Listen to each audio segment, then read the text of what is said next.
چونکہ گندم کی کٹائی کا سیزن آ گیا ہے اور بہت سارے ذمہ دار حضرات گندم کی کٹائی کے موقع پر عشر کے حوالے سے سوالات پوچھتے ہیں، تو آج کی اس مختصر سی ویڈیو میں ہم عشر کے حوالہ سے جتنے بھی ضروری اور اہم مسائل ہیں ان کو انشاءاللہ العزیز ہم سٹیپ بائی سٹیپ بیان کریں گے۔ تو آپ حضرات سے گزارش ہے کہ اس ویڈیو کو اینڈ تک دیکھیں، اگر ممکن ہو تو آپ اس ویڈیو کو آگے شیئر کریں تاکہ بہت سارے ہمارے جو ذمہ دار مسلمان بھائی ہیں جو عشر کے حوالہ سے مسائل جاننا چاہتے ہیں، ہو سکتا ہے کہ آپ کے اس ویڈیو کے شیئر کرنے کی وجہ سے بہت سارے ہمارے ذمہ دار مسلمان بھائیوں کو عشر کے حوالہ سے ان ضروری احکام اور مسائل کا پتہ چل جائے کہ جو وہ پہلے نہیں جانتے۔ لغت عرب کے اعتبار سے عشر کا معنی ہوتا ہے 10واں حصہ، اور نصف عشر یعنی 20واں حصہ اس کا اطلاق بھی عشر میں ہی کیا جاتا ہے۔ اور عشر کی تعریف ڈیفینیشن یہ ہے کہ مسلمان کاشتکار یعنی مسلمان کسان پر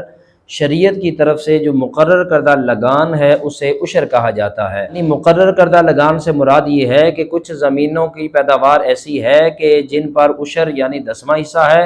اور کچھ ایسی پیداوار ہے کہ جن پر 20واں حصہ ہے۔ تو شریعت نے جو جس زمین پر جتنا حصہ مقرر کیا ہے اتنا مقرر کو شدہ ادا کرنا، لگان دینا، اس کو شریعت کی اصطلاح کے اندر عشر کہا جاتا ہے۔ اور قرآن مجید برہان رشید میں سورہ الانعام جو سورہ نمبر 6 ہے اس کی آیت نمبر 14 کے اندر اللہ رب العزت نے ارشاد فرمایا آتوا حقہ یوم حصادہ،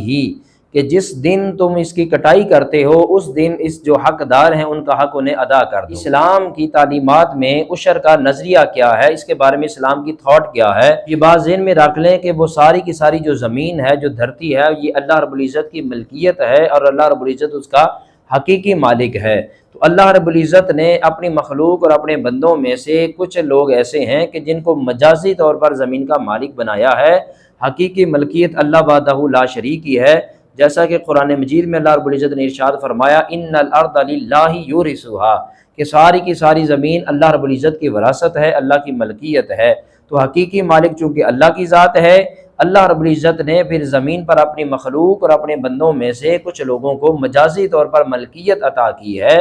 تو جن کو اللہ رب العزت نے مجازی طور پر ملکیت عطا کی ہے ان لوگوں پر پھر ہر طرح کا اناج اور ہر طرح کی اجناس میں سے جو حصہ مقرر کیا گیا ہے اسے عشر کہا جاتا ہے۔ یہ بھی ہے کہ لکل شیء زکوۃ، ہر چیز کی زکوٰۃ ہوتی ہے، اور زمین کی جو زکوٰۃ ہے وہ عشر کی صورت میں ہوتی ہے۔ جیسا کہ ابھی میں نے عرض کیا کہ زمین کا حقیقی مالک اللہ وحدہ لا شریک ہے، مجازی طور پر اس نے ملکیت اپنے بندوں کو دی ہے۔ تو اللہ تو چونکہ ہر چیز سے پاک ہے، وہ تو کوئی بھی چیز کسی سے لینے سے پاک ہے، وہ تو ساری کائنات کو دینے والا ہے، ساری کائنات کو خزانے بانٹنے والا ہے۔ تو اللہ چونکہ خود لینے والا نہیں، وہ دینے والا ہے، وہ کسی کا محتاج نہیں، ساری کائنات اس کی محتاج ہے۔ تو لہٰذا زمین کا حقیقی مالک ہونے کے ناطے اللہ رب العزت نے پھر یہ حکم جاری فرمایا ہے کہ جو زمین پر مستحق ہیں، حقدار ہیں، ان کو دیا جائے۔ کہ اللہ رب العزت واضح یہ فرمانا چاہتے ہیں کہ جب مستحق لوگوں کو دیا جائے گا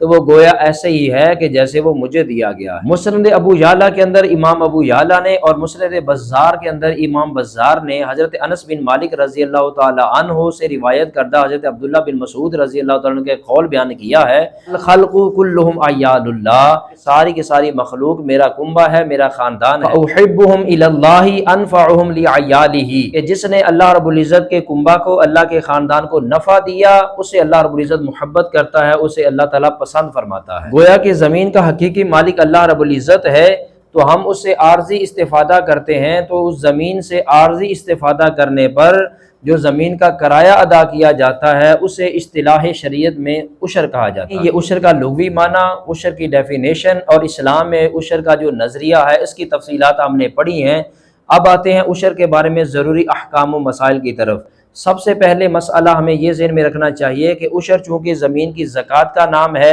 تو جو ہم مال کی زکوٰۃ ادا کرتے ہیں اس کے لیے سال کا گزرنا ضروری ہوتا ہے۔ جو بندہ صاحب نصاب ہوتا ہے، اس کے پاس جتنا مال ہے، جتنی دولت ہے، اس پر 1 سال گزرے گا تو تب جا کر اس پر زکوٰۃ دینا واجب ہوگا۔ زمین کی جو عشر ہے اس پر سال کا گزرنا ضروری نہیں، پورے سال میں جتنی مرتبہ جتنی اجناس اٹھائے گا، ہر جنس سے شریعت نے جو حصہ مقرر کیا ہے وہ عشر دینا ضروری ہے، چاہے سال کے اندر 2 مرتبہ وہ کوئی فصل اٹھاتا ہے، 3 مرتبہ اٹھاتا ہے یا 4 مرتبہ اٹھاتا ہے، یا سال میں 1 ہی فصل اٹھاتا ہے، تو سال میں جتنی مرتبہ جو فصل جو اجناس اٹھائی جائیں گی، ہر جنس اور ہر فصل پر الگ الگ عشر جو شریعت نے مقرر کیا ہے وہ دینا ہوگا۔